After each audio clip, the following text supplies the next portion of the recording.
You can catch the video. It will be posted later on the event page. We'll start in a few minutes. Thank you.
Well, greetings to all of you, and thank you so much for joining us today during what I'm sure is a very busy time for everyone.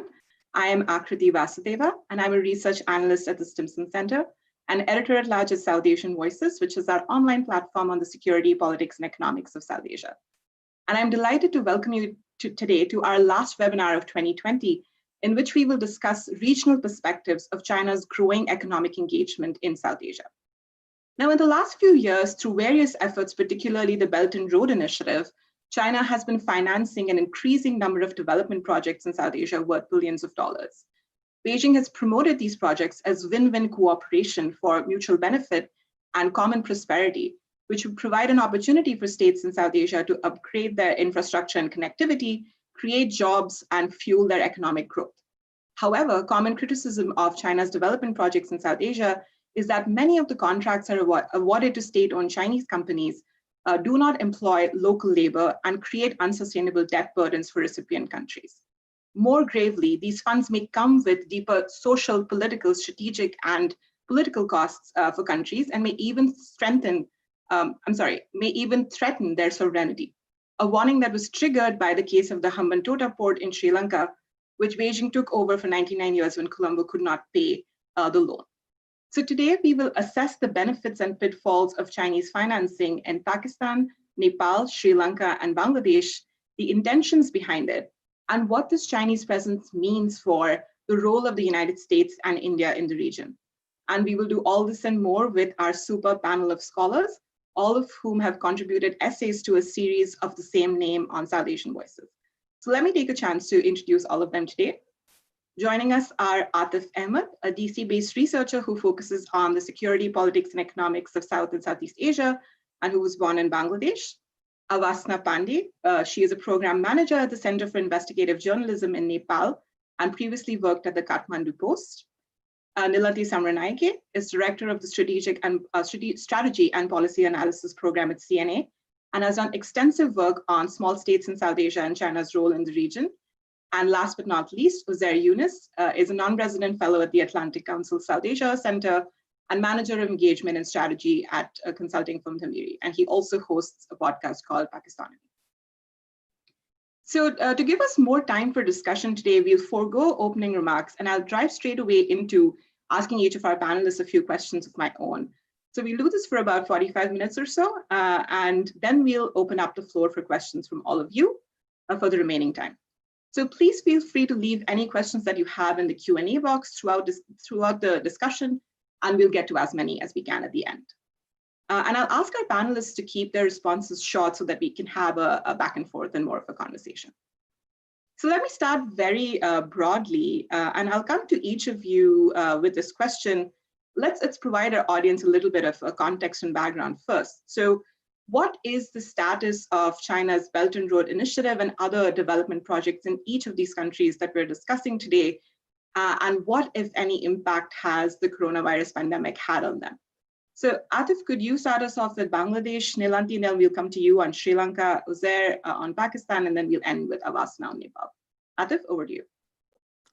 Thank you, Akriti. Before I start my question and answers, I would like to say that the opinions I give are mine only and do not represent those of any branch of the United States government. I also want to thank my friends, family, and mentors who have helped me through this process. So, yeah, I think it's important to start off with a small primer on Sino-Bangla ties. Keep it very short. The Bangladesh-China relationship has not always been, historically speaking, smooth. Um, China firmly supported Pakistan, West Pakistan at that time during the Liberation War. And after the war, China vetoed Bangladesh's entry into the United Nations. And frankly, Maoist or any other strain of communism really didn't gain ground in Bangladesh when you look compared that to West Bengal, where CPIM has been such a big part of the political picture. And for that, all of these reasons, Sino-Bangla ties were mostly in sort of a back burner. And Indo-Pakistan and Indo-Bangla relations kind of really thrived and really got deeper over time. But and as we're talking in this and we're having this event, times have changed, and so have Chinese investments. And if you look at the Economic Relations Division of Bangladesh, their website, they have a lot of data there. China had previous investments in Bangladesh previous to this whole increase. They focused on some power plants, specifically some coal power plants, and they also helped with Bangladesh's 2G rollout. Again, it was more so help. They didn't really take over the project in a sense. Um, Now, as the competition grew fiercer between Beijing and New Delhi, and China decided it wanted to become more relevant in Bangladesh and sort of undermine India, Bangladesh officially joined BRI in 2016, and they signed an MOU for deals worth 25 billion and elevated the relation to a strategic partnership. Call that what you will. Take that as you will, as people might say, a strategic partnership, whatever that means. So before I go into depth on the projects, I want to keep in mind that the BRI projects and non-BRI projects, the distinction at times is kind of hard to do.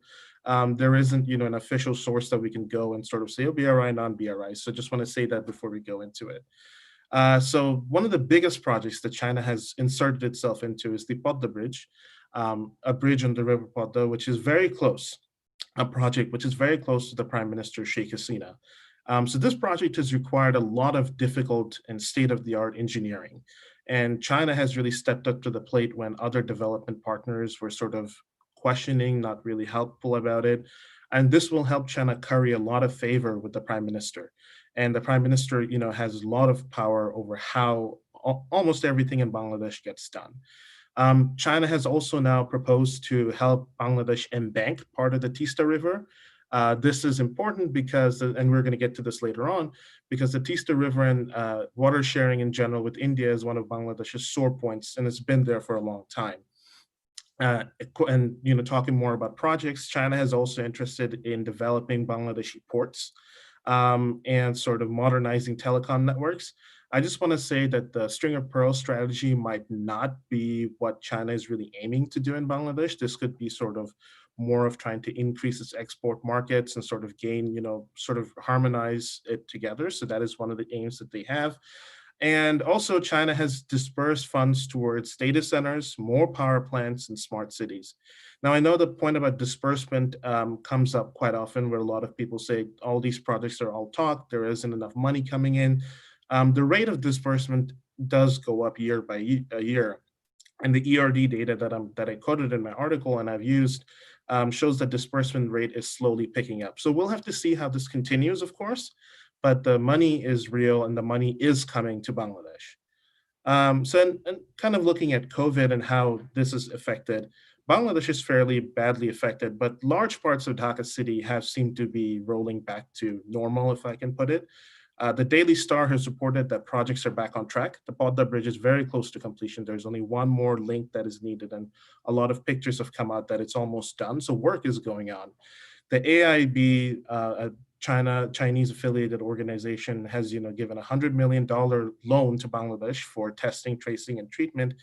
And also, China is carrying out or was carrying out its Sinovac trials in Dhaka. What that leads to, whether Bangladesh accepts the COVID vaccine from China, the Sinovac vaccine, or goes with India has proposed to give Bangladesh billions of doses of the AstraZeneca one, which Bangladesh is keen on, and I think has signed a MOU. So that's the state of play with COVID vaccine diplomacy. So in ending, what I would kind of like to say in this is that the investment has become a lot more sophisticated, Chinese investments. They aimed at gaining leverage over Bangladesh and sort of by proxy challenging India. And an example of this, though not BRI, is since 2006, China has increased the amount of armament it has sold to Bangladesh. And we'll have to see how it goes. But the last thing I will say is relations with India are still strong for Bangladesh, and a lot of projects still could use a lot more money that's coming their way. So we'll have to see how it goes. But the goal of undermining India and strengthening China's hold over Bangladesh is definitely continuing and will keep on growing in Bangladesh. Thank you so much, Atif. That was really comprehensive. Nilanthi, do you want to talk about Sri Lanka? Sure. First, thanks, Akriti, for the invitation to read and comment on my colleague's excellent analysis in the South Asian Voices series. With regard to Sri Lanka, I would say there are the projects that existed before the Belt and Road Initiative was announced. So just treating more broadly just this series of Chinese supported projects in Sri Lanka, yes, they are continuing forward, but I would argue that COVID has impacted Sri Lanka to such an extent that we may actually see the China relationship take a significance even beyond projects, really more to the economy. I think it's far more existential. So before COVID, Sri Lanka, it's a country with generally high levels of external debt, but low levels of foreign direct investment. And so you have all of the COVID impacts, decreased export revenue, severe impacts on tourism, which is an industry that helps fuel the economy, also losses in remittances from overseas workers. And then Sri Lanka has had cuts to its credit ratings. So it actually did sign a $500 million loan agreement with China to alleviate some of these economic impacts. And the loan helps to boost Sri Lanka's foreign exchange reserves, which have typically been low to begin with. So it really needs dollars to pay back its debts, which as we all know, it's been a very high profile, well-covered issue. So there've been a lot of clear societal costs due to COVID, but I think that the extent to which Sri Lanka manages the effects of COVID, it's really going to inform its economic relations with China in 2021. Thank you so much, Nilanthi. Uzair, do you want to talk a little bit about Pakistan? Yeah, sure. And Akriti, thank you for organizing this, and thanks for having me on this webinar. So I think for Pakistan, really, if you talk about any in the subcontinent, the South Asian region, any strategic ties with China, Pakistan is number one in there. And Pakistan's relationship with CPEC and the Belt and Road Initiative actually dates back to 2008, 2009, when really the democratic transition began and the People's Party-led government, particularly Asif Ali Zardari, sort of started moving towards what then became the China-Pakistan Economic Corridor in its full might under the Nawaz Sharif government. So you had what the government particularly called early harvest projects, which were mainly focused on large infrastructure, roads and highways and power plants. Pakistan at that time was going through major power crises, and there were literally no other investors on the table or no other bilateral countries on the table that would lean into the Pakistani economy the same way the Chinese were offering to do. So Pakistan literally did move forward on this in an accelerated fashion out of need and necessity rather than anything else. It helped that Pakistan had relations with China that were strategic in nature. So obviously the projects helped take things to the next level. These projects were concluded towards the end of 2018 or so, when Pakistan built up its power capacity. A lot of the highways were opened up, and they were, astutely timed to culminate before the end of the Nawaz Sharif government, with the idea that it would help in elections. And there were major, Orange Line project was almost done, but it's now been inaugurated in the new government. But really, the relationship continues to be strong. So just a few days ago, we had news that the 1100 megawatt Chinese-backed or Chinese-designed nuclear power plant, the K2 in Karachi, has started fuel loading. K3 is on track for 2021.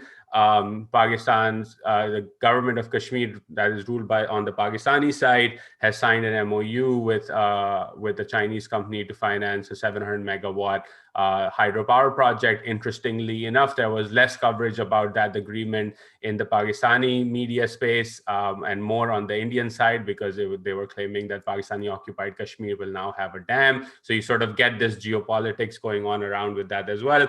And Pakistan also signed a new defense agreement with the Chinese as part of this latest round of announcements. So, you have projects like these that are ongoing. You have investments in Gwadar, and we can talk a bit more about how that leads to political issues within the country later. But, just in the last few months, talking about coronavirus, Pakistan had to roll over some debt that was provided about $1 billion from the Saudis, and that was refinanced basically through Chinese loans, right? So again, during COVID, China stepped up to the plate again and helped out its regional ally.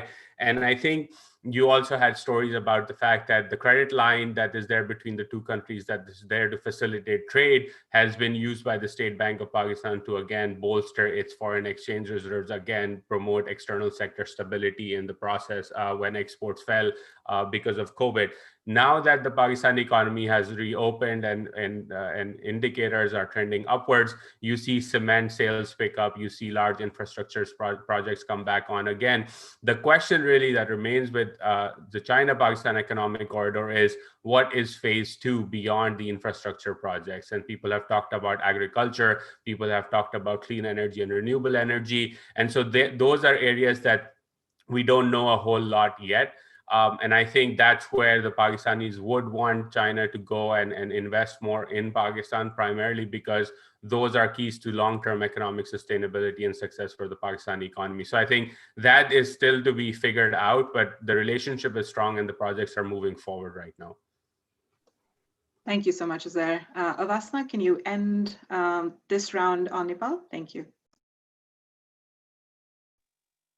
Sorry, I'm just using this from my phone. So first of all, thank you, Akriti, for having me. And thank you for organizing this. Talking about the status, am I audible? All right. So talking about the status of BRI projects in Nepal, we all know that it's fairly recent that the way China has come into Nepali political scene is fairly recent, right? It's just been about 5 years. It was after the Indian blockade, after the blockade by India in like 2015, that Nepal sort of turned to China, and then China stepped in really and started helping out Nepal in the economic sphere, in the domestic sphere, in political sphere, and all of those things, right? But if we're specifically to talk about BRI projects, in June, Foreign Minister Pradeep Gimali, he took part in a high-level video conference on BRI initiatives. Okay, so the conference titled "The Health and Silk Road," it aimed to cooperate fighting infectious diseases with countries. And then by organizing the event, what China wanted to do was it wanted to show that BRI, the whole concept of BRI is still alive and it's up and running, right? And it wanted to show that COVID-19 has not affected BRI. And in that, Nepali politicians too, they continue to express their support for the BRI, right? And in Nepal, when you talk about BRI, it's almost synonymous to the railway project that we have, right?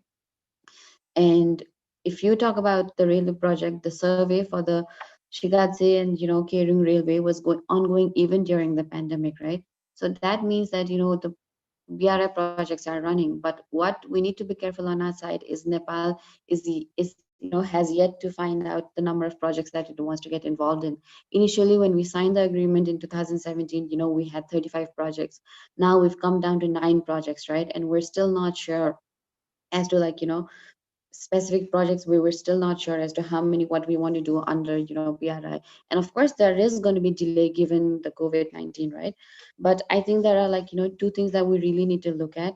One thing is how are we going to finance the project, right? COVID-19 has had significant impact on our economy, right? We're anyways a very small economy, right?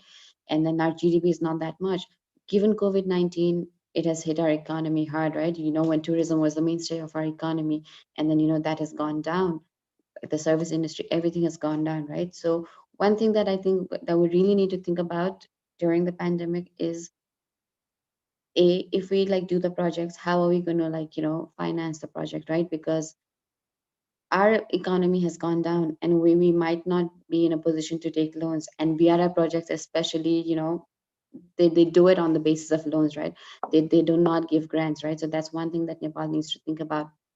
And then the other thing is, China is also, sort of changing its approach to financing BRI projects, right? Initially, it was giving out loans to countries without, considering their payback capacity, right? And then with the whole Sri Lanka episode, they're trying to change that, right? So they're very specific about who they want to, work with, who do they want to give out the loans to, right? And then they're trying to make sure that they can work with countries, who can pay their loans later on.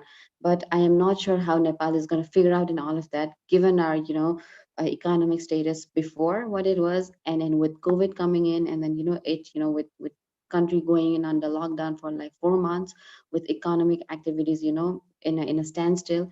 I don't know how we're going to do that, right? So that's the status right now. I mean, the railway survey is ongoing, but we really have to think, if we can take that loan or not. And we can try and convince China to give us, some grant given COVID-19, but these are the things that I think we need to be careful about. Thank you so much, Avasana. All of you have raised very interesting points that I will try to come back to later in the Q&A.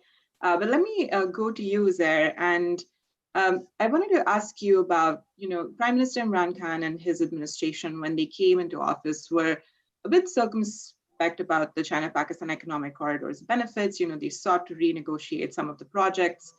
At that time, there was also a lot of internal debate in Pakistan about how the project was maybe not really a game changer in the same way that it was expected, because of some of the issues that I mentioned at the top of this discussion, unsustainable debt, use of Chinese labor instead of local labor, and also the project benefiting certain provinces over others, for example, Punjab over, say, Balochistan. So could you provide a realistic appraisal of the benefits of the project to Pakistan so far, and what have been the costs, whether political, strategic, or otherwise?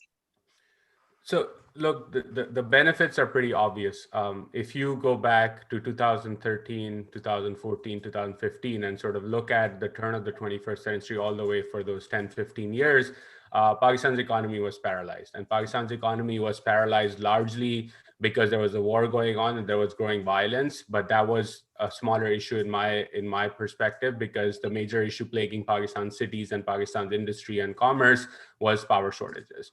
And you had 18-hour rolling blackouts in all of the major cities of the country, and you just could not do business. If you could do business, you had to run diesel backup generators. And essentially, Pakistani cities had this alternative soundtrack, so to speak, that I remember, like, power would go out and you would hear a distant hum of generators starting up to keep the lights on. And so the benefit was obvious in that sense. The other benefit that is obvious in the sense is that these projects, particularly the road and highway projects, have connected Pakistani cities and Pakistani towns, both in terms of the north-south on the eastern side with Karachi and Punjab and all the way to Gilgit-Baltistan, but also in Fatah and also in Balochistan as well. You can now actually drive to Gwadar pretty easily from Karachi, which was not possible just a few years ago. And so that connectivity in the long term will foster trade and will bring about a commercial revolution of sorts by connecting Pakistani cities. So there is definitely that benefit that one must be careful to assess and understand. And I think elites particularly don't understand in Pakistani cities the impact of connectivity and road transportation to the lives of ordinary citizens. The fact that, for example, I still have family in Karachi, and I know a lot of people that come to Karachi and work as drivers, as maids, etc., from Gilgit-Baltistan. The fact that they can now go back to their homes pretty easily and migrate to cities and find work is transformative, not only for them and their livelihood, but also from the towns and villages that they come from. The downside, and the biggest downside to Pakistan out of this entire project has been a growing debt burden. And I think this is where when, and we could talk about US policy in particular, but even Western critics of the China-Pakistan economic corridor, when they talk about a China debt trap, I disagree with them. And I disagree in the sense that the issue is less about Chinese malfeasance and Chinese sort of overt use of debt trap diplomacy and more about Pakistani incompetence. So in the last few years, you've had China go from lending $4.1 billion to Pakistan in 2013 to lending about $12 billion by March 2020. And this does not include commercial bank debt. That's about another $7, $8, $9 billion. We don't have the latest figures, but it has become the largest bilateral lender to Pakistan. And the problem isn't that China is the largest bilateral lender. The problem is that Pakistani capacity to pay back these debts has not grown at the same rate as it should have.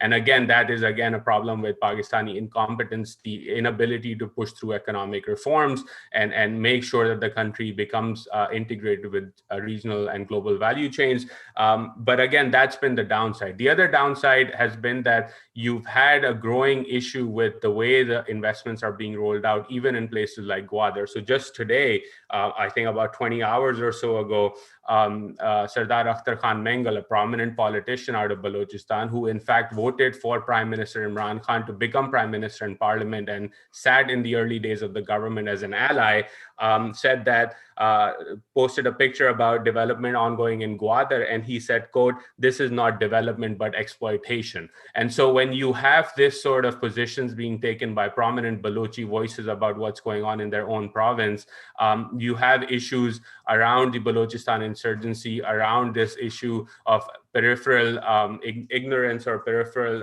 underdevelopment. You continue to face China-Pakistan economic corridor be framed in that debate. And so I think that is another issue that has come to the forefront. So I would say internal political cleavages and debt has the biggest downside of these investments coming in from China, or these loans coming in from China, because they're not investments, they're loans mainly. Thank you so much, Asar. Very interesting. Nilanthi, I wanted to maybe ask you a little bit further about some of the comments that you made earlier. And I remember reading your USIP report where you conducted, fieldwork in Colombo and Hambantota. And, we all know that the experience of Sri Lanka was kind of the trigger for a lot of countries rethinking their BRI projects. But like you said, Sri Lanka hasn't, stopped from engaging economically with China. So it's kind of changed its stance in the sense that it's looking for instruments other than loans. So what can other countries learn from Sri Lanka's experience, whether with regard to dealing with China or even with regard to some of the domestic issues that they need to take care of, such as like what Uzair was saying about Pakistan? Thanks, Akriti. I think it's a really good question.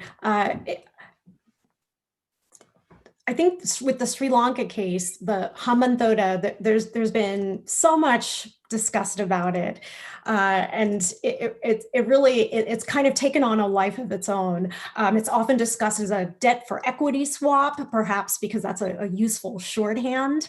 But I think the wider discourse that we've seen misses some of the nuance in the Hambantota case. It wasn't a situation where Sri Lanka couldn't pay back a Chinese loan, so it handed over a port to China. Sri Lanka, it still continues to have full sovereignty over the port. My last research trip to Hambantota was actually shortly before the coronavirus lockdowns, and I saw the port operations.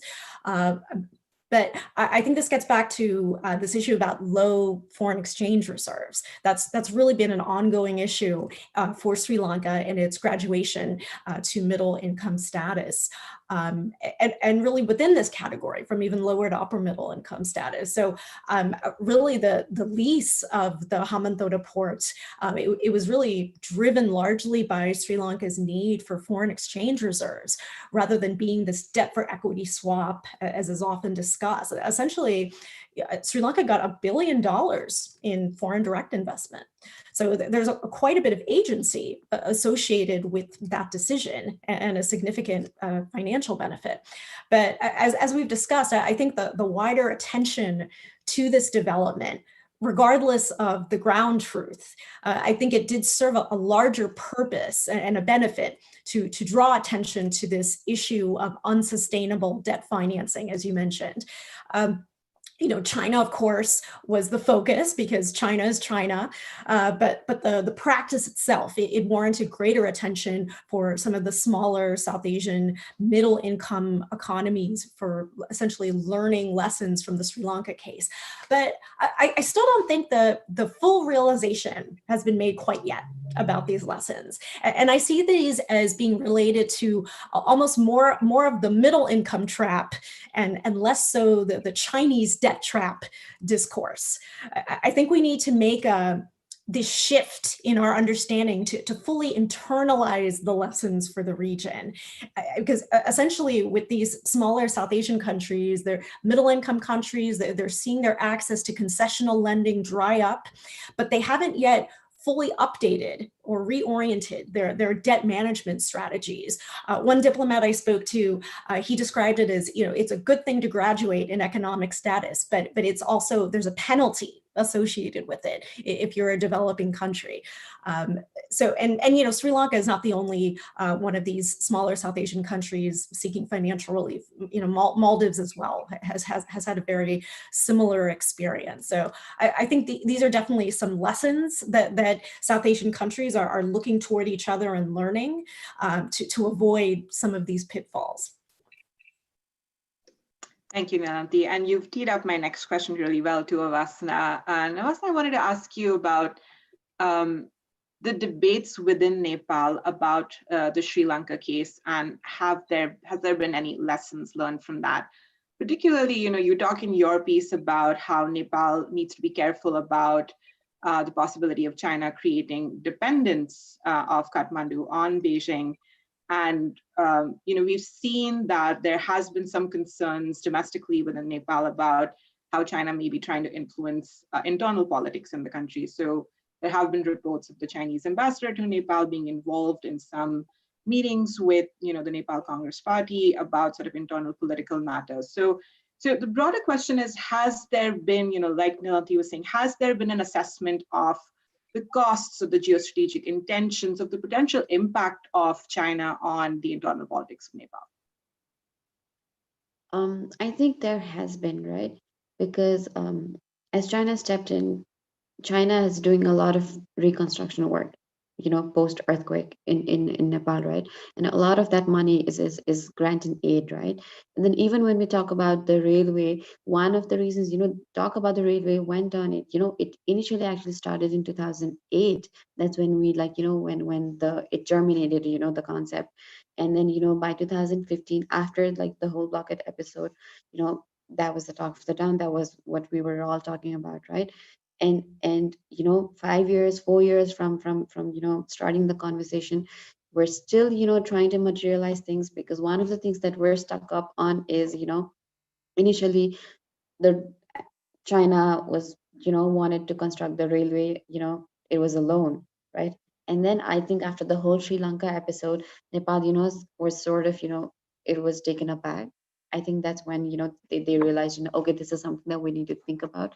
And then Nepal started negotiating let's do it in the form of a grant, right? But again, the Chinese are not really convinced, right? So there's still that conversation going on. China wants to do it in the form of a loan, Nepal wants grant. So so I think the whole Sri Lanka episode that did help get this conversation going, right? And then whenever we talk about investment projects, the policy circle always makes it a point to bring the whole Sri Lanka episode, and they always try to talk about this debt, the debt trap that we have, right? So that's one thing, right? So there is a lot of public debate going on, but when we talk about dependency, right, there is also a lot of public debate going on, because every time you read newspapers, you read opinion pieces, you see television interviews, right? Whoever is authorities are coming and talking, there's one of the most important most repeated question is we could get the train and we could import a lot of things from China, right? But what are we exporting to Nepal? because in any way where, we import more than we export, right? Not just with China, it's the same with India as well, right? So this whole dependency thing that I wanted to talk about was again that, right? Because we could do that, right? We could, we import it from India, and we're, just creating a diversion now, right? We're trying to, trying to find an alternative when we're going to China, right? So we could be doing the same thing, but what good is that going to do if it's just going to, create conditions of dependency, right? So the public debate here does talk about, right, we're importing a lot of things, but what are we going to export, right? So that way I think there is public debate going on this issue. But coming about China's, economic engagement leading to China, influencing our internal politics, there that has been quite evident, especially in, like, in the last few years with the Communist Party in government. And the way Chinese ambassador, probably China did have a role in Nepal's domestic politics earlier as well, but it was not evident, right? It was not pronounced. Over the years, that has become pronounced, right? It's whatever it was probably doing so covertly before, it's done overtly now, right? And ambassador China, the Chinese ambassador is meeting the prime minister, she's meeting the president, she's meeting, with leaders of different political parties, from those, political leaders from the ruling party, from the opposition party, and all of this, and then there's a lot of infighting going on in the ruling party as well, right? Like there's like tussle between the co-chairs and all of that. And whenever something like that happens, it's the Chinese ambassador just runs to one of these authorities, and then she's talking to them, and she's always urging to keep the party united, right? So there, and then that has come after China's, economic engagement in Nepal. Like, the way it has been done so outrightly now, it's only in the last few years. And since June to November, ambassador has met, like, people from, all political parties more than once. So that is quite telling of the Chinese involvement in the domestic politics. And I think that has to do with the way it has been economically engaged in Nepal over the years. Thank you so much, Avasna. Atif, I want to come to you on Bangladesh. And correct me if I'm wrong, but my sense is that Bangladesh has been sort of the most cautious of all the smaller South Asian countries with regard to Chinese financing. Bangladesh has actually done a great job of balancing Chinese investments with those from other countries, whether it's Japan or India or the US. But in your piece, you argue that this may be shifting a bit, and that Bangladesh is probably moving more towards China now, especially after the recent downturn in India-Bangladesh relations. So, in what ways has, in your opinion, this change manifested itself, and what are Bangladesh's goals for its future economic engagement with China? Absolutely, it's a great question. So kind of to start off, Bangladesh has been concerned about debt trap. There has been talk about Hambantota. It hasn't been sort of a driving factor, similar to, I think, how Avasna was talking about in Nepal, but it definitely has come up. And the ERD data shows that there are a few high interest Chinese loans. It's called hard term borrowings. They're like, I think about 7% interest, not that big of a grace period. There's some of them, but not a whole lot.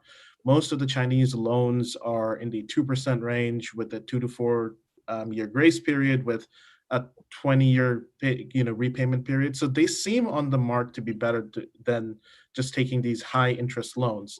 And a lot of the previous hard-term loans have been paid, and the IMF has said that Bangladesh's debt is sustainable and that it's around 15% of GDP. And to Nilanti's point, I think about these partners, these countries, the concessional loan drying up. In the past, JICA and ADB, JICA being Japan's version of USAID, have been very generous to Bangladesh in their loans and grants. They've helped Dhaka's metro, which is in construction, rural electrification, which is huge for the country, lots of highways. Japan has helped with massive bridges in Bangladesh.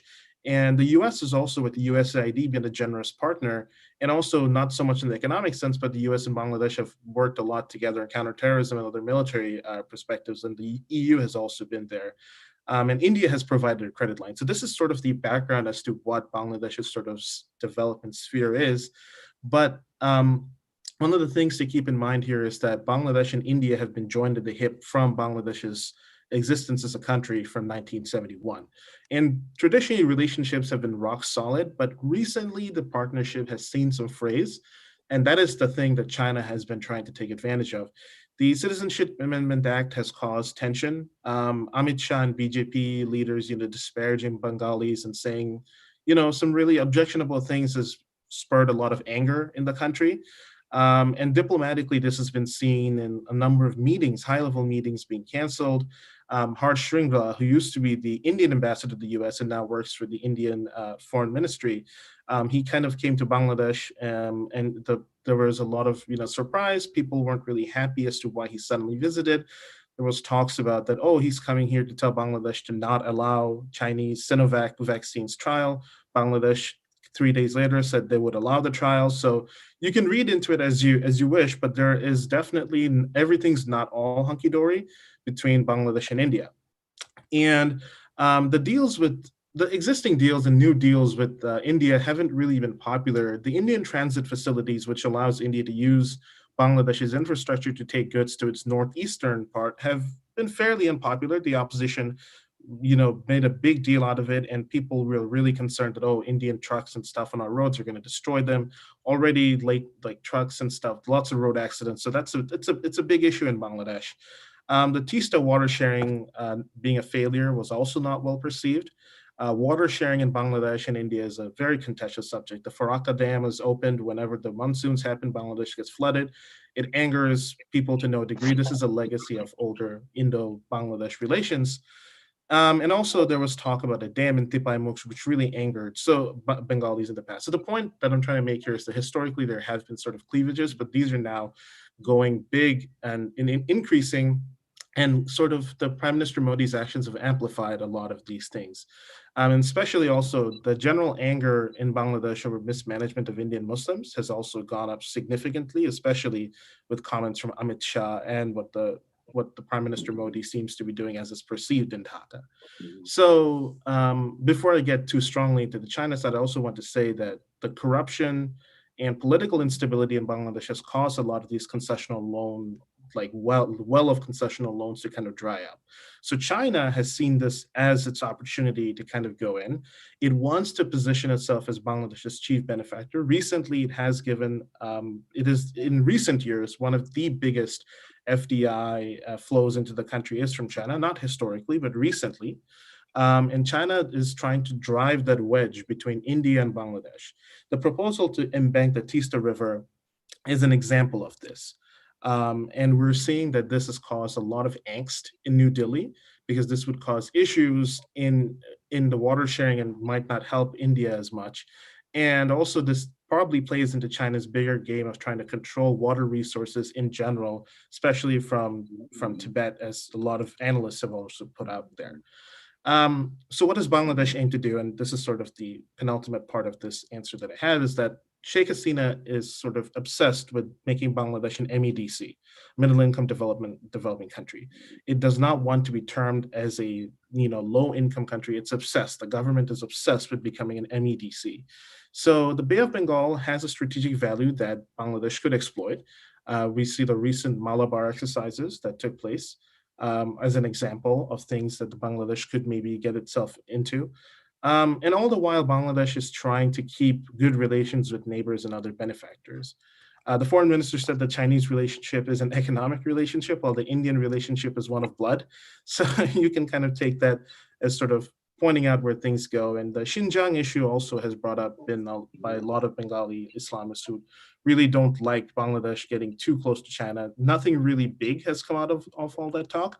But again, just showing you that there is bubbling stuff underneath the surface on this. So to conclude my answer, if I can call this like my statement and answer on this, is that Bangladesh's leverage over China really isn't that massive. And China can also only gain a limited amount of utility by getting itself in Bangladesh. So both countries are aware in Bangladesh, that's why it doesn't want to get too deeply involved. And all eyes on India, in my opinion. If Indo-Bangla relations improve and become less contentious, Bangladesh will slowly tone down the China love fest, and it's about showing the money. India has to get involved more. China gave a 97% tariff reduction to all Bangladeshi goods. So we'll have to see what happens. And also, last thing I will say is that the US really hasn't pressured Bangladesh in any of this. So if that changes, the equation could change very much in Bangladesh-China relations favor. Thank you, Atif. And that actually leads us really well into our sort of next section of questions on regional dynamics and role of major powers. But before I come to you, Uzair, I want to once again invite questions into the Q&A box. We already have many great ones, but if you have anything you want to ask our panelists, please do put it into the Q&A box, and please identify who it is for, and we will get to them in a few minutes.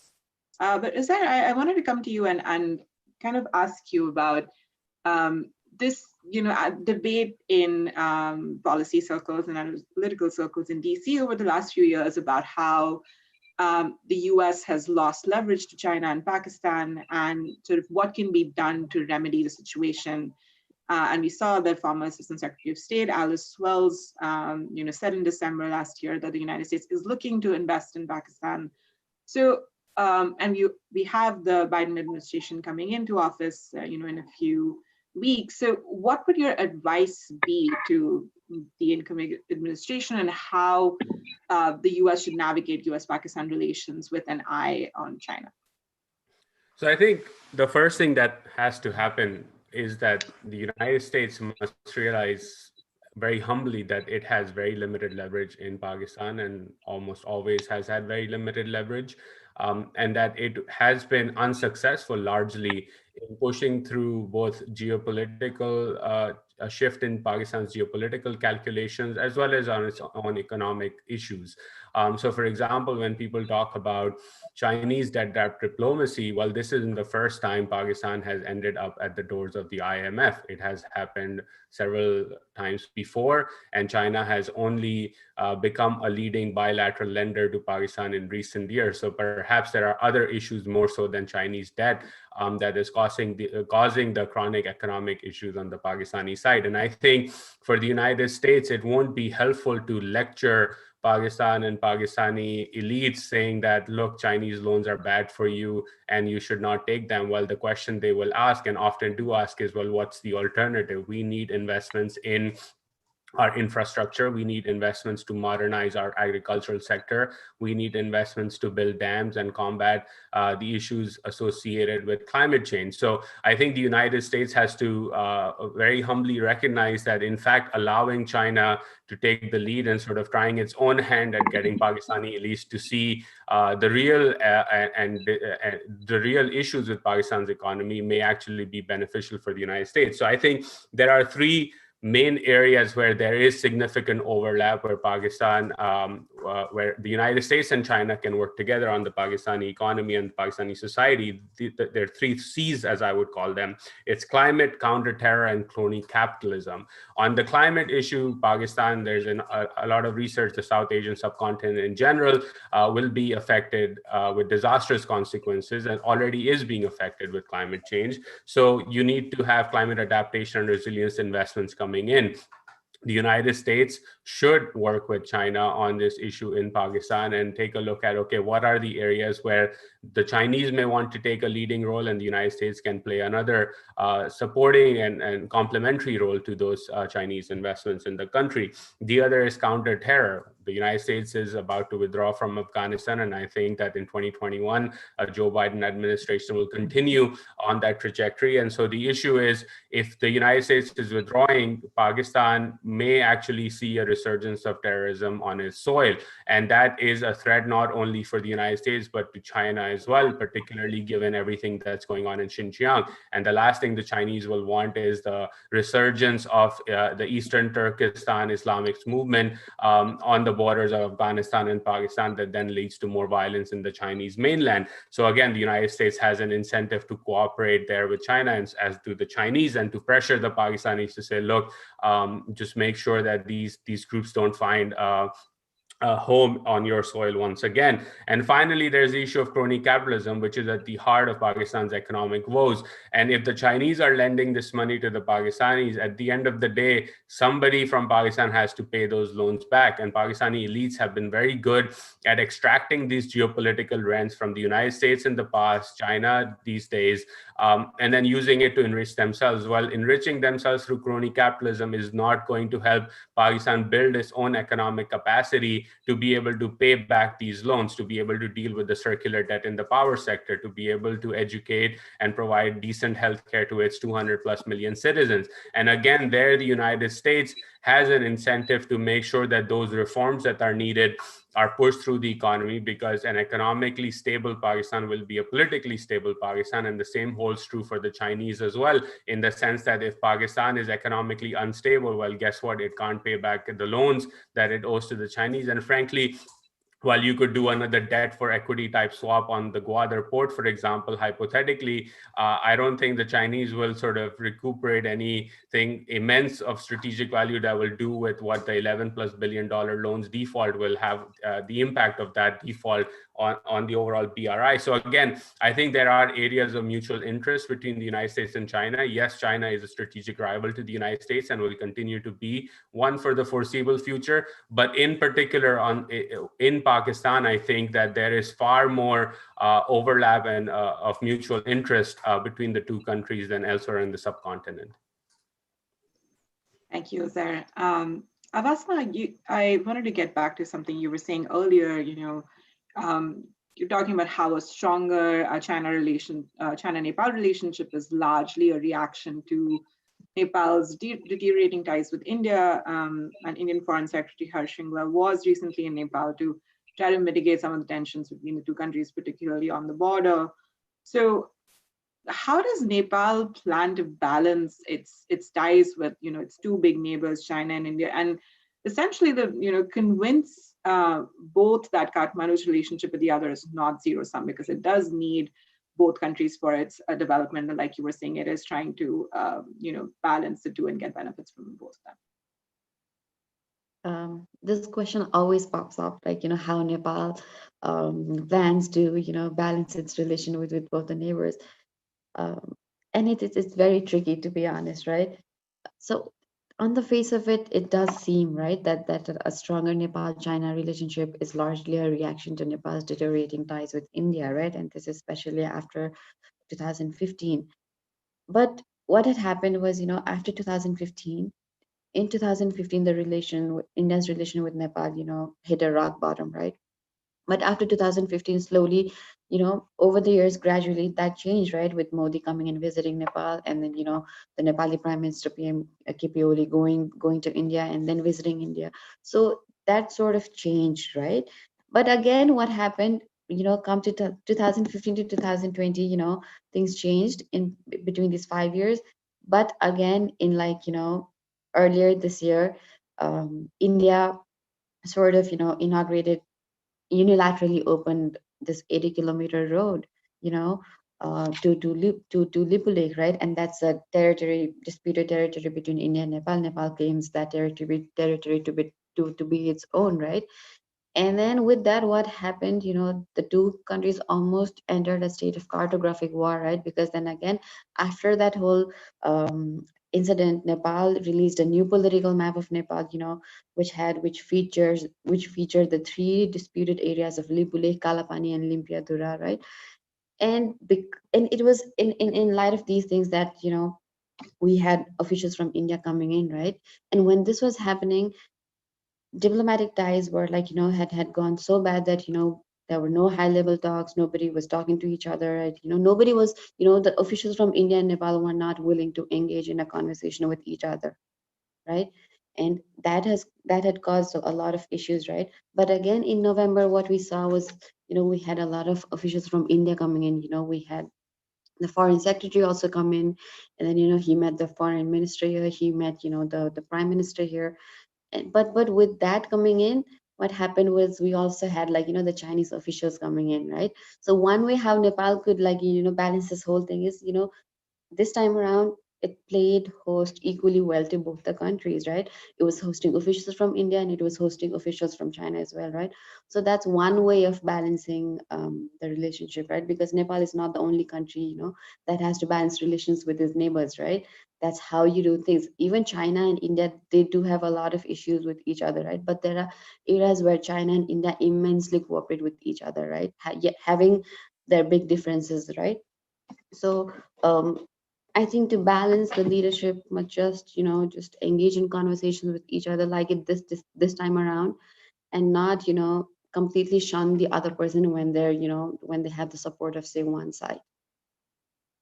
I think that would just be the best way to go about it. Thank you, Vasna. Nilanthi, I'll come to you with the last question of this round before we open it up to the audience. The Trump administration has made investments in improving relations with some small states in South Asia, particularly Sri Lanka and the Maldives, and we've seen that there's also been some assistance provided as part of the Indo-Pacific strategy. So how can the new Biden administration take this forward to kind of push back against China's economic heft in the region and provide alternatives? That's a great question. I mean, clearly this current administration has done a lot. You have the US Secretary of State visiting Sri Lanka and Maldives just in October. That doesn't happen very often, these countries getting such high level attention. US has a new defense framework agreement with Maldives, and of course, all of the COVID assistance. It's interesting, just hearing our conversation, it occurs to me, I think the next administration, they could actually, for its part, really just acknowledge actually the positive role of China to these countries first. I mean, listening to Uzair and Atif comment on the benefits of road connectivity to these countries, the Padma Bridge, the increase in connectivity in the daily lives for Pakistanis to move about the country. It doesn't have to be a binary choose China or choose the US and India. There's certainly a productive role there. But I think really to be most constructive, the US should really do more to address the financial piece of this.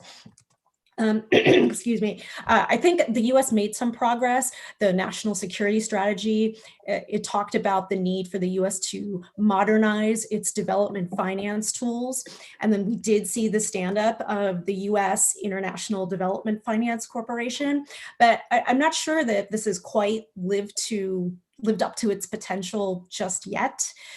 If you take a step back and think about the Belt and Road Initiative, what's the issue here? It's really, you have these developing countries with just an insatiable appetite for greater connectivity and really trying to improve internal connectivity as well as increase ties to regional trading networks and global trading networks. So I think the US needs to just do more to offer some more viable development finance solutions that work for these countries. Essentially, so these countries, you think about the end state that you want to avoid. You don't want these countries to have to resort to a loan from China to pay back their debts that aren't even necessarily to China, or to lease infrastructure to China in order to obtain foreign direct investment. So I think you can think about the end states that you want to avoid in these countries and then work backwards to think about potential solutions.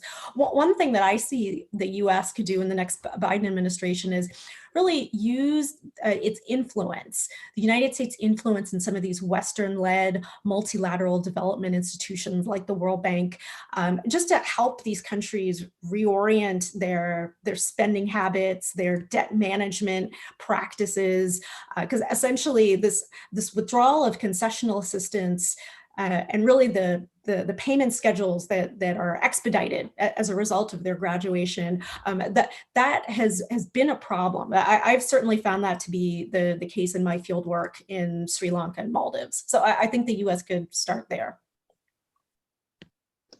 Thank you so much, Nilanthi. We have a lot of great questions in the Q&A box, and I think I'm going to combine a few because there is a common thread through some of them. So Let's start with, this is a question from Srijan for all of the panelists, and he's asking about China's changing relationship with India and how that impacts the countries in the region. And my understanding, or I'll paraphrase, it probably means, how do these countries plan to deal with increasing China-India competition and the increasing conflictual relationship between these two countries, and how does that impact how they deal with China and India separately?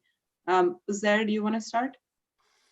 Sure, and I think Pakistan is the easiest country where I can answer this issue, and I think Pakistan's pretty much put all its eggs in the China basket. Prime Minister Imran Khan, his Twitter and his views about the Indian regime led by Narendra Modi in Delhi are there for everyone to see.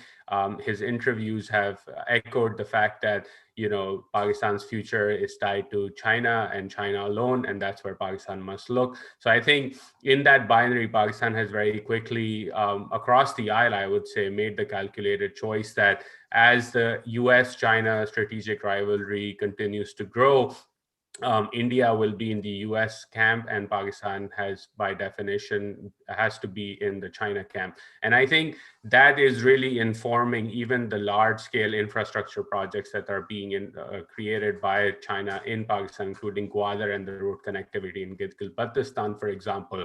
And I personally see this as part of a larger Chinese strategy to tie India up in a continental defense strategy, where it is defending the heights in the Himalayan mountains in the north, as well as on the Pakistani side, and really create this environment where India sort of feels compelled to respond to that Chinese influence in its northern part, and sort of make the choice to ignore the southern naval maritime strategy. And I think that seems to be what the Chinese are looking to do with these types of investments in the region.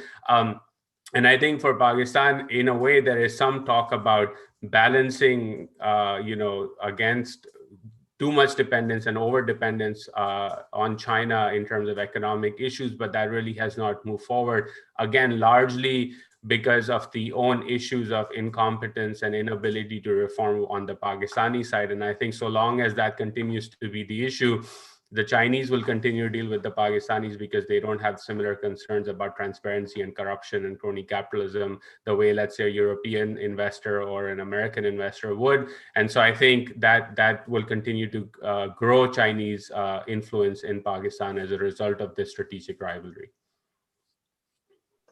Thanks, Uzair. And Nilanthi, let me come to you with the same question. I think we've seen Sri Lanka try very hard to actually balance both relationships, especially in the last few years. So how does potential China-India conflict or competition impact Sri Lanka? Sure, it's a great question. And I really think gets down to the fundamental threat perceptions of, speaking of Sri Lanka and Maldives. They're different than Pakistan, of course, which Pakistan and India have had a very conflictual relationship really since independence. But Sri Lanka, Maldives, they're smaller countries. There's an asymmetric relationship that they have to India, which is the dominant country in the region. So their threat perceptions of India are quite high, because these leaders, they recall, it's not too distant memory, memories of India when they didn't get along with India, and maybe there was a military intervention or intelligence operations. So I think that threat calculus is never far from the leaders of those countries. So they always have to, ultimately, at the end of the day, never go too far in their relations with China, because they've seen it get kicked back. They've had the blowback to them when they have tried to go a little bit too close, whether in the past during Cold War it was their relationship with the United States, or now with their relationships with China. But at the same time, they're developing countries, and they have economic challenges, and there is something that China can contribute, like really meeting that demand signal for greater connectivity and infrastructure projects. So they have a delicate path to manage, but I think at the end of the day, at least Sri Lanka and Maldives, they always fall back on the side of, they're never going to antagonize India too much. because it's just their memory of all of India's power, what India can do just as the dominant country in the region. Thanks, Melody. And Atif, same question to you, but let me also tack on another one that's addressed to you in the Q&A box, which is, how do strengthening Bangladesh-China economic relations impact Bangladesh-India relations? Yeah, so this is, really the $60,000 question, if I can put it that way, right? So where does all of this lead to Bangladesh? So for Bangladesh, I think, and I'll go back to one of my earlier answers where I said that Bangladesh's leverage and sort of ability to play each other, India and China off of each other, is somewhat limited.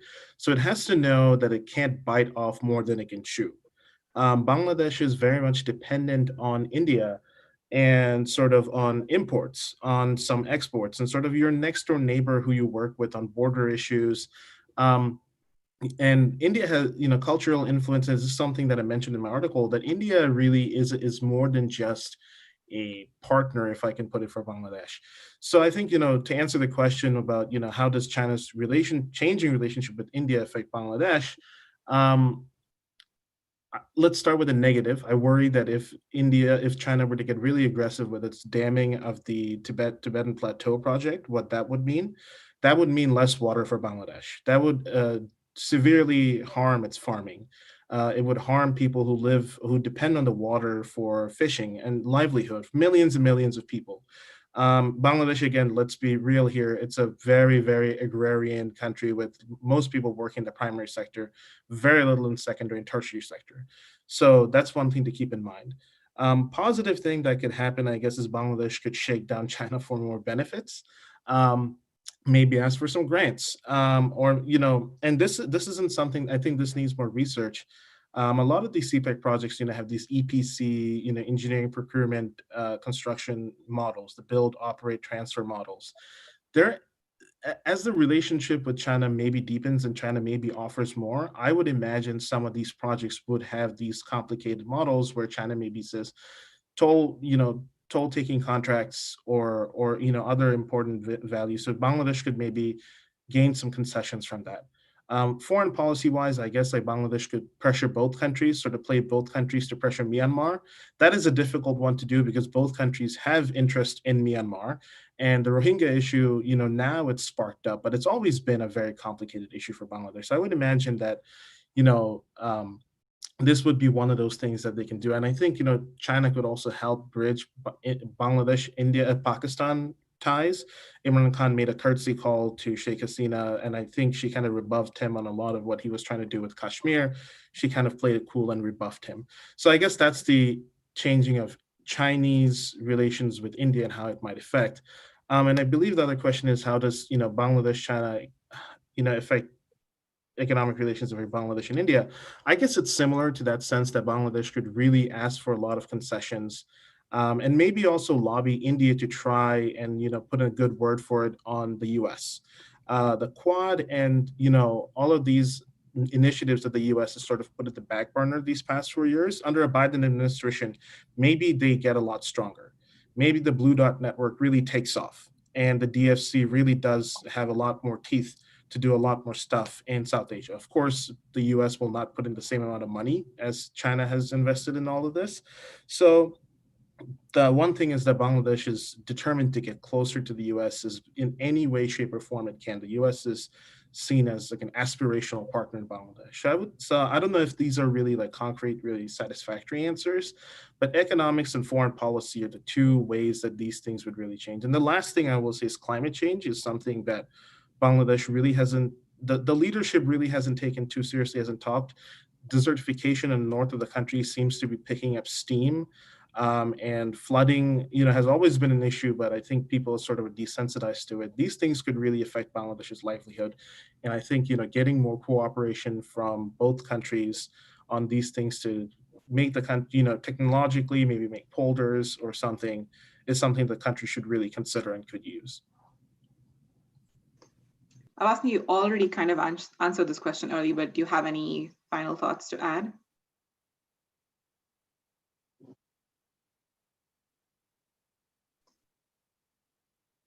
Avasthi, can you hear me? Yeah. Hi, Akriti. Yeah, I was asking you if you want to take that question or you feel like you've already answered it before, so we can move to the next round. I think just one thing that I could add is like, with China and India both coming in, what has changed for Nepal is, Nepal had a lot of development projects with India before, right? Like there were a lot of bilateral agreements going on, but most of them were not coming through, right? Years on end, like the projects would not complete, right? Like the investment would not come through. The signing would have been done, but the implementation was really weak, right? But with the Chinese coming in, what has changed is like, India has also sort of upped its game, right? It is also trying to expedite the whole process, right? It's trying to in a way compete with China in terms of implementing the projects. So I think that's sort of in a way like a good thing that has happened. We're still dependent on both the countries for our development, right? Infrastructure and for all kinds of development. Like Nepal does look out to both India and China equally, but what before from the Indian side, I think that has started gaining momentum. Thank you, Avasna. So we have a lot of questions on RCEP, let me see, sorry. Yeah, it's mostly about do Sri Lanka, Pakistan, Bangladesh, and Nepal plan to take part in RCEP, and how might this decision affect each of the countries' trade and investment? Who wants to start? Is there? Well, the answer for Pakistan is no. I don't think there's been any indication to do that. And I think there are other bilateral trade agreements that need to be deepened and improved upon. So I don't see Pakistan jumping into RCEP negotiations anytime soon. Atif? Yeah, I think the RCEP, in terms of joining, Bangladesh's economy really, within the RCEP countries, Australia and China are the sort of two biggest, I would say, markets for Bangladesh there. And I would say at this point, it probably isn't likely. And also Bangladesh apparently wasn't invited to join and be a part of RCEP. So at this point, Bangladesh is probably just trying to keep good relations and trade and improve trade ties with the EU, a big export market, the US, and with China, obviously. And I think China probably will find a way to kind of ingratiate itself and make Bangladesh part of its trade sphere. And again, I refer back to China allowing 97% of Bangladesh's goods to come in import duty free into the country. So yeah, I don't think RCEP is really a reality anytime soon. I could be totally wrong, but it seems to be that way. Avasna, any discussion on this in Nepal? Not much, because we're right now we're more focused on our domestic politics, right? Where we're trying to keep the party united. So that's where most of the focus is. But I mean, I don't know. The way this government has been functioning, it's especially close to China, right? So in a way, it does support China in a lot of things, right? And it, sometimes I feel it just, supports China blindly, without really thinking of the consequences. So I can't really say if, it would join or not. But just one thing is that, this government really does, listen to China a lot. So that's one thing. And I think, yeah, that's it. Nilanthi, I'll take the RCEP question to you, but also tack on another question that we have in the Q&A box, which is about Sri Lanka's relationship with Japan and any financial assistance or investments that it has got from Japan, and how that sort of squares with Chinese loans and investments. Sure. I think with regard to RCEP, that's a hard question. I'm not too sure yet. I could speak with authority that Sri Lanka would be interested in that. I think it remains to be seen. It's a little early for that. But yeah, with regard to Japan, absolutely. Japan has been a critical provider to Sri Lanka of development assistance. It's helped build maritime infrastructure going back to the 80s with Colombo Port. I think Sri Lanka actually would probably, and Maldives would actually probably prefer Japan as a development partner to China. We saw that in Maldives with the airport project. They wanted to go with Japan. But again, this gets back to this issue of these countries, when they're at a certain level of economic status. Maldives, according to the World Bank definitions, upper middle income economy, they couldn't quite get the rates that they wanted. Excuse me, from Japan. So it's I would say Japan is probably their top desired partner, but China is always there as sort of the fallback option. In Sri Lanka, there's been discussion about the East Container Terminal in Colombo Port, with Japan and India potentially partnering on that, and it looks like the government is open to that, especially since there's a Chinese supported terminal nearby within part of the larger Colombo port. So yeah, I would say Sri Lanka definitely looks very favorably to Japan. If I can tag on a little bit, I think Japan and Bangladesh also have the very long and deep ties. Frankly, I think, the decision of not joining in RCEP, or RCEP not being a thing, probably was spurred a little bit by, India not just walking away. And again, I think goes back to showing that Bangladesh's economy is small enough and it isn't that big of a deal that even that if it doesn't join RCEP, like what it could lead to. So yeah, I think, Japan probably didn't lay the hammer down as it could and sees the relationship with Bangladesh in a different light, I think, than a partner or it's someone that it would like to take advantage of, similar to how China probably does. Thank you both. Very interesting question in the Q&A box from Anurag Anand, who is, excuse me, asking what are the red lines in Nepal, Sri Lanka, or Bangladesh with respect to India? What kinds of actions would the three countries not want India to take? He doesn't specify whether economically or strategically, but I asked that question. What sort of too far for India to do in these countries to essentially, since we've seen, tensions in all of these relationships over the last few years? Should we start with Avasna? Could you repeat the question because you were breaking at times? I'm sorry. So I was asking what are the red lines that Nepal doesn't want India to cross in the country? Okay. At times, I think we Nepalese, we were too emotional. So, the smallest of things hurts us sometimes, but, a thing like blockade, right? That was a major issue. And this time around, it was like, including parts of Nepal in the Indian map, and then, sort of unilaterally opening roads, through territory that Nepal claims to be its own, right?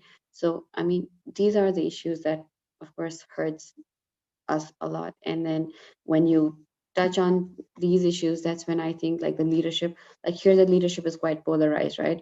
Like the leaders are usually looking at their personal interest rather than, looking at the country's national interest, right? But when India sort of, does these things, then that's where I think the whole country comes united. And I think these are like the soft corner, like, these are the strings that should not be pulled. Atif, do you want to take that on Bangladesh? Yeah, this is a fascinating question, and it's a very looking into the crystal ball type and trying to predict what it could be. So yeah, I just wanted to acknowledge that at first. In terms of red lines, I think Bangladesh really wouldn't like if India really made its relationship and sort of dependent on Bangladesh giving up Chinese projects, or sort of saying that, hey, you have to. I think what Nilanti is saying, with these the concessional loan well drying up, and sort of making a case for Bangladesh to sort of get into these MEDC conversations and kind of maybe not get these 2% nice 2% loans. If India is sort of like, oh, you're getting too close to China, and so here you go, we're not going to. And conversely, that really affects India because that increases China's leverage in Bangladesh. So I would imagine that one of those red lines is like don't mess around with Bangladesh trying to improve its infrastructure, because infrastructure is key in the country. Another thing I would imagine that red line for the Bangladeshi government would be that if it were trying to play too much of a role in its internal politics, India has a big hand in Bangladeshi internal politics. Let's not, you know, understate that case. But I think the sort of a lot of these moves that we have seen the Awami League government make in terms to China were probably a little unthinkable a few years ago, that Bangladesh would look away from India and lean this heavily towards China.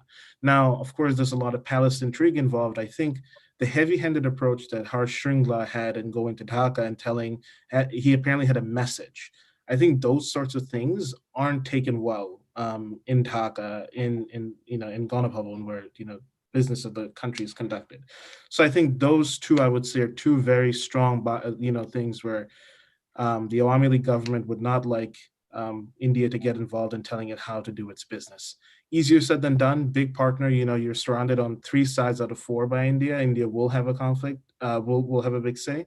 I guess, the one short thing I will say, I think there's a lot of concern about the BJP sort of, again, the anti-Muslim sentiment that the BJP is perceived to having, and not wrongly so. As I think, the BJP is sort of stepping its game up in West Bengal and a lot of these other border states where Bangladesh has a lot of trade, especially with cattle. Wonder if that sort of, increase. I think the whole issue with cattle is such a fantastic research topic itself. I wonder if India would try to affect a lot of these traditional trade things that Bangladesh has gotten from them, if it were to strongly limit its cattle sort of exports, which it is still doing. It's not a red line, but again, it would just keep on angering Dhaka more and more, and you could see more and more reticence towards other deals with India coming up. So it's a fascinating question. I don't know if it was a satisfying answer, but yeah. Thank you, Atif. Nilanthi, any thoughts on Sri Lanka's red lines?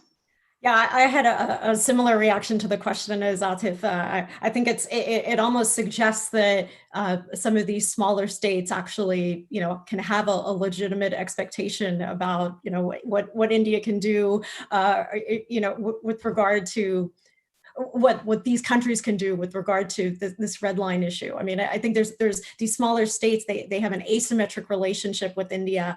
So I think, India is going to do pretty much what it wants to do. But that said, I think there can't be an unreasonable expectation that these countries would somehow choose to forego Chinese assistance or that longstanding partnership that they've had with China for all these years. And honestly, I think New Delhi's gotten a lot better in that recognition with regard to its neighborhood policy. I mean, clearly there are exceptions to that where we see New Delhi could take a less a less heavy-handed approach to some of their smaller neighbors. But I think just that recognition that these countries have national development goals that they're trying to meet and connectivity goals. And India just can't realistically expect them to just, to forego China as a development partner, as one of many options that these countries pursue.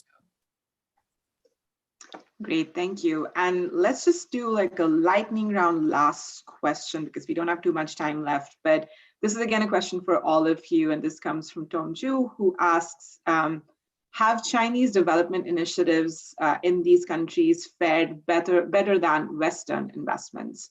Why or why not? Uzair, do you want to start off on that?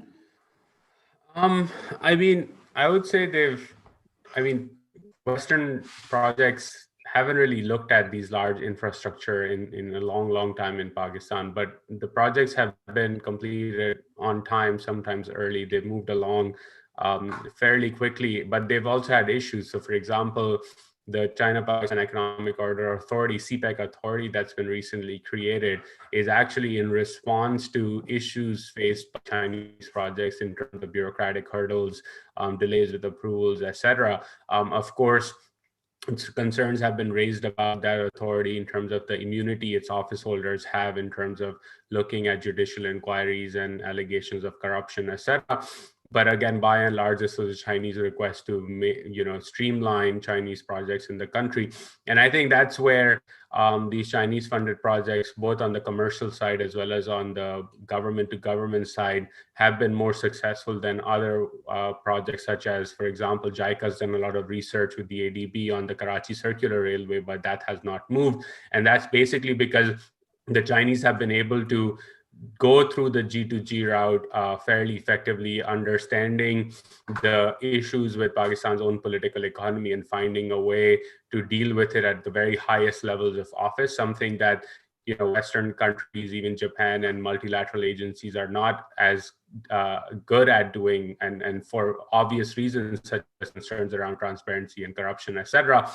So I think that's where the Chinese projects have moved forward pretty quickly. And I think, again, the Chinese have been able to, when it comes to projects, for example, in Balochistan, or large infrastructure projects in northern Pakistan, collaborated with the Frontier Works Organization, which is a military-run infrastructure company. And again, that brings to the table a particular set of capabilities that perhaps a commercial Western investor may not be able to have, given the Pakistan Army's role in the economy of the country.